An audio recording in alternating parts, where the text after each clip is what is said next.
Hey guys, it's Oggy back again with another video. So I thought I'd update you guys on what's been happening the last week or so. Nothing really much has changed in the tank. As you guys can see, I haven't got any new corals or any new fish additions or anything. But exciting news is to come. Hopefully in the next 4 weeks, I'll be moving. Got it. Silly mosquito. So hopefully in the next 4 weeks, I'll start my new build is what I was trying to say. This weekend, I'll be picking up my 180 gallon tank, so I'm super stoked. It is a peninsula style, so I'll hopefully get some footage this weekend and I'll show you guys next week what that looks like, and maybe I might do a drawing of what I plan to do. I'm not quite too sure yet. I've got to measure up the room and make sure it all fits, but I'm pretty sure I know what I want to do and what I have in mind. So with the coral, nothing, like I said, nothing's been added, but nothing has died. One very interesting thing that I've noticed in the last week or so is that corals that were previously brown are starting to turn fluo green, and if they aren't completely turning green, their polyps are starting to turn green, so that's super cool. I've read a couple of articles previously that corals go from brown to green and then whatever color. I've personally had that happen in my tanks where they've been, I've purchased them brown, they've gone green and then blue or purple or pink, whatever color, even red. I've had that happen to me before. Normally, I did really enjoy rescuing corals, putting them in my tank and watching them come back, getting color and thriving. That was one of my favorite things to do, but because I've had a massive overdose of metals in this tank, I don't know the exact source, I just have my theories.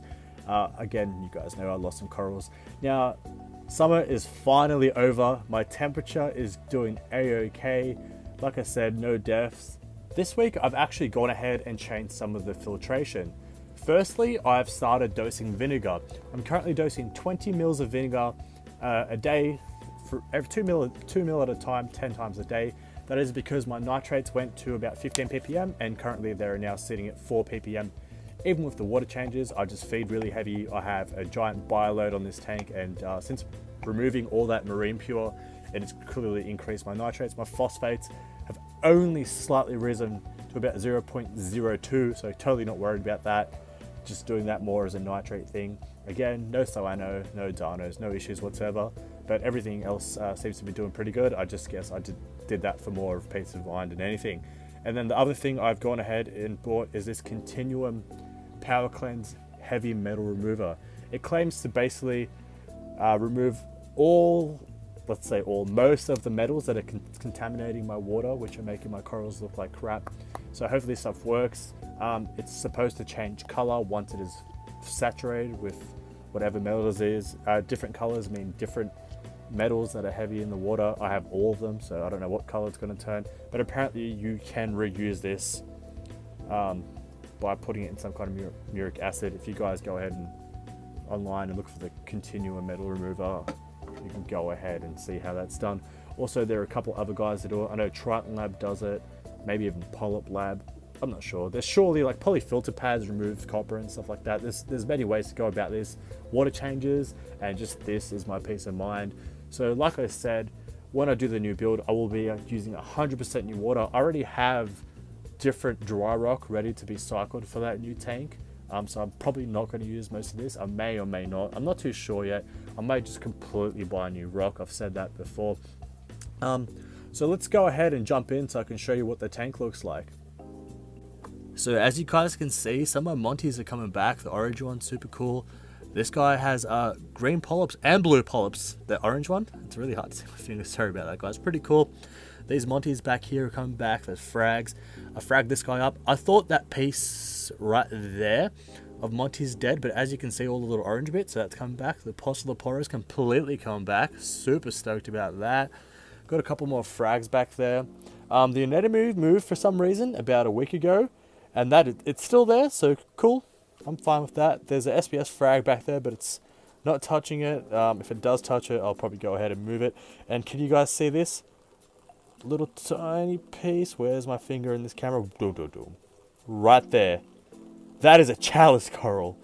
That is the tiniest chalice I've ever seen in my life. It is half the size of my pinky nail. It remained from when I fragged the last one, so I'm definitely going to leave that survivor in there. Pretty cool. Duncan still sprouting new heads. Clam looking huge, actually. He's doubled in size in the last couple of months. GSP has exploded. Now this is what I was trying to show you guys. Look at the color difference in this SPS. As you can see, the depth where the branches were, that's still from previous. See how brown it is there? Look at the base. It has turned fluoro green, like a green slimer. Super cool. I've had this coral for 2 years and it's never turned green until just now, so I'm super stoked about that. The Monty here, that patch got to that size and then just stopped. I don't know what's going on really, guys. Well, I have a theory, but that's what it's stopped so far. Over here, this little branch right here, again, very dull coral. Now it has green polyps. Super duper stoked. Over here, the Monty still looks the same. This guy is also turning green. So I've had some cool, interesting things happen. All the fish are still alive and kicking. Everyone is super happy. They're always hungry. I have coralline algae absolutely everywhere, and I can't stop that stuff growing. Now, I don't know how many of you guys noticed this. The glass isn't dirty. It's just this coralline because this is a really old tank. It's been scratched up so much I can't remove it. I've been removing my sand. Now, I ran a magnet over my sand, and when I put this old, other live rock in, we use really cheap sand in my brother's tank.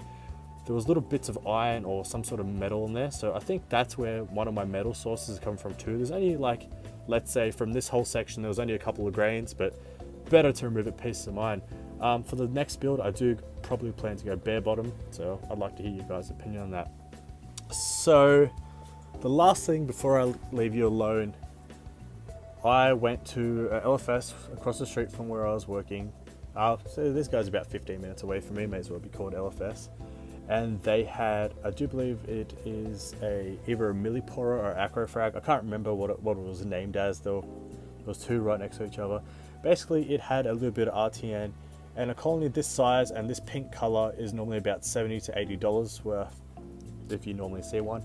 Anyway, I convinced them to sell it to me for $10.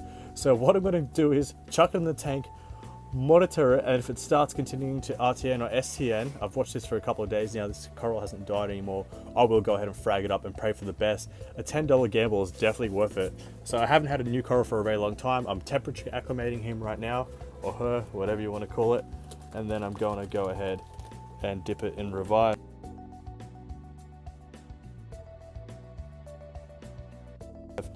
I hate when people do blued out shots like this in their tanks, and now I'm doing that. Not that I hate it, it's just you can't tell what's going on. You guys know what I mean. So sorry about that, but take my word on it, it is a dull pink. You can actually see the dead part in it. I'm going to put it down there on the bare bottom sand bed, whatever you guys want to call it that, and see how it does over the next week or so before I mount it on the rocks. So that's your guys' update for this week. Stay tuned for more, stay reefy, and I hope, just burp, and again. I hope your tanks are doing well. I'll see you guys next week.